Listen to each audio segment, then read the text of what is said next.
প্রিয় দর্শক আসসালামু আলাইকুম।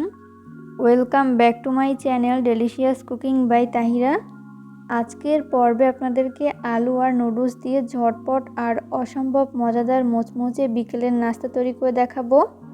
আশা করছি বরাবরের মতো আমার আজকের রেসিপিটিও আপনাদের কাছে সহজ এবং ভালো লাগবে।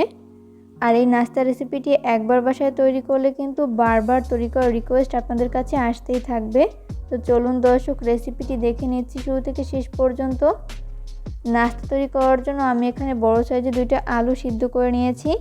এরপর এই আলুগুলোকে গ্রেটারের সাহায্যে খুব ভালো মতো গ্রেট করে নিব। আপনারা চাইলে পটেটো ম্যাশারের সাহায্যেও ম্যাশ করে নিতে পারেন।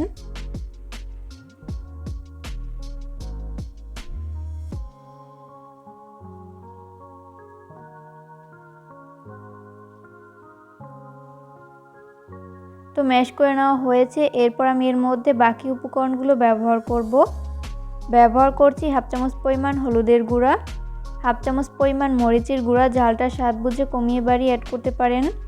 হাফ চামচ পরিমাণ চাট মশলা ব্যবহার করব, এখানে অবশ্যই চাট মশলা ব্যবহার করতে হবে। 1 চা চামচ পরিমাণ কাঁচামরিচ কুচি দিয়ে দিচ্ছি। এরপর ব্যবহার করব 1/4 কাপ পরিমাণ ধনিয়া পাতার কুচি। এরপর ব্যবহার করব 4 চা চামচ পরিমাণ কর্নফ্লাওয়ার, এখানে অবশ্যই কর্নফ্লাওয়ার ব্যবহার করতে হবে।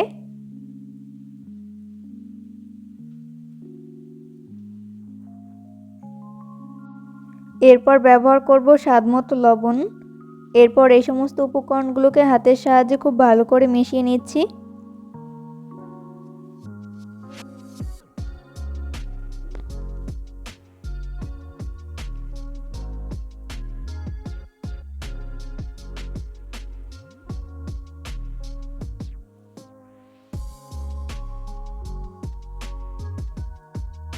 তো মেশাতে মেশাতে এরকম পারফেক্ট একটা ডো তৈরি করে নেওয়া হয়েছে। এরপর এটাকে একটা সাইডে রেখে দিচ্ছি। অন্যদিকে আমি এখানে 1 প্যাকেট নুডলস নিয়েছি। এরপর এই নুডলসটাকে হাতের সাহায্যে এইভাবে ভেঙে নিচ্ছি।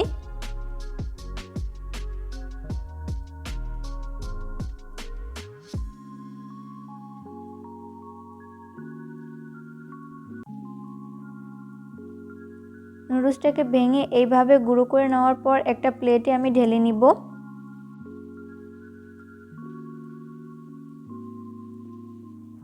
তো ঢেলে নেওয়া হয়েছে। এরপর এটাকে একটা সাইডে রেখে দিচ্ছি। অন্যদিকে আমি আরেকটা বোল নিয়েছি। এরপর এই বোলের মধ্যে ব্যবহার করব হাফ কাপ পরিমাণ ময়দা। চাইলে ময়দার পরিবর্তে আটাও ব্যবহার করতে পারেন। এরপর ব্যবহার করব 1 প্যাকেট নুডলসের মশলা, এখানে অবশ্যই নুডলসের মশলা ব্যবহার করতে হবে। এরপর ব্যবহার করব স্বাদমতো লবণ এখানে অবশ্যই স্বাদ বুঝে অ্যাড করতে হবে, কারণ নুডলসের মশলায় লবণ থাকে। এরপর আমি এর মধ্যে অল্প অল্প করে নরমাল তাপমাত্রার পানি অ্যাড করে পারফেক্ট একটা ব্যাটার তৈরি করে নিব। এখানে পানি একবারে না দিয়ে এইভাবে অল্প অল্প করে দিব, হ্যান্ড উইক্সের সাহায্যে মিশিয়ে নিব।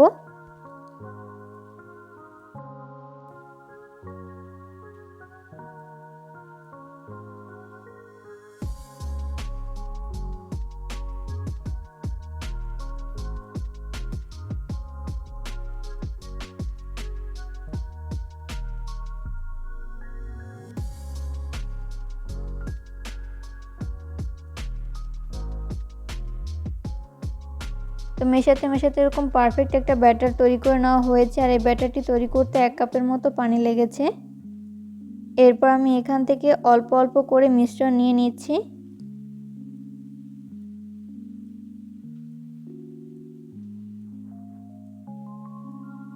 এরপর হাত দিয়ে এইভাবে একটু গোলাকার শেপ দিয়ে নিচ্ছি।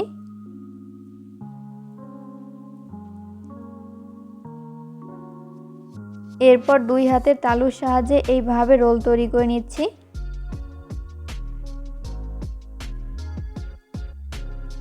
তো তৈরি হয়ে গেল আমার একটা নাস্তার শেপ। এরপর আমি এই নাস্তার শেপটিকে এই ব্যাটারের মধ্যে খুব ভালো মতো কোট করে নিব।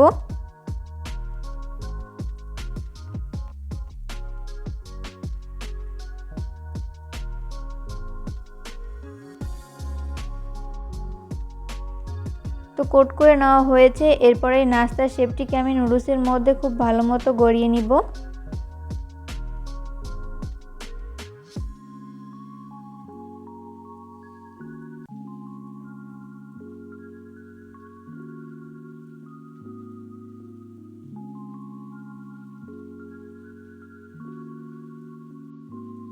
তো এই পর্যায়ে কিন্তু আমার একটি নাস্তা শেপ তৈরি করে নেওয়া হয়েছে। তৈরি করার প্রসেস কিন্তু খুবই ইজি, যে কেউ খুব সহজে তৈরি করে নিতে পারবেন।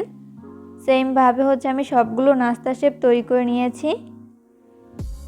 এরপর আমি নাস্তার শেপগুলোকে ফ্রাই করে নিব। ওই জন্য চুলায় একটা ফ্রাই প্যান বসিয়ে দিয়েছি। এরপর যথেষ্ট পরিমাণ সয়াবিন তেল দিয়ে দিয়েছি। তেল যখন মিডিয়াম আঁচে গরম হবে ওই পর্যায়ে আমি একটি একটি করে নাস্তার শেপ দিয়ে দিচ্ছি।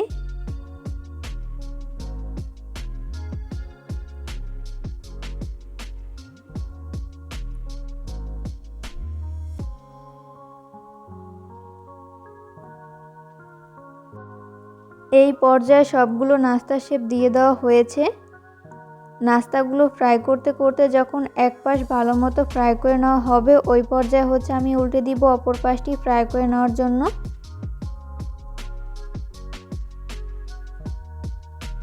আর এই পর্যায়ে অবশ্যই চুলার আঁচ মিডিয়াম ফ্লেমে রেখে নাস্তার শেপগুলো ফ্রাই করে নিতে হবে, এতে করে দুই পাশ ভালো মতো কুকড হতে পারবে।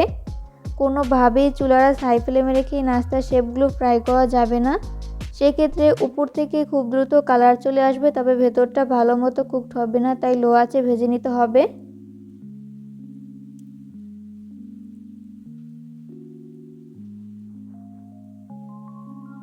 উল্টে পাল্টে নাস্তার শেপগুলো যখন দুই পাশ খুব ভালো করে ভেজে নেওয়া হবে ওই পর্যায়ে আমি নাস্তার শেপগুলোকে তেল ঝরিয়ে তেল থেকে উঠিয়ে নিব।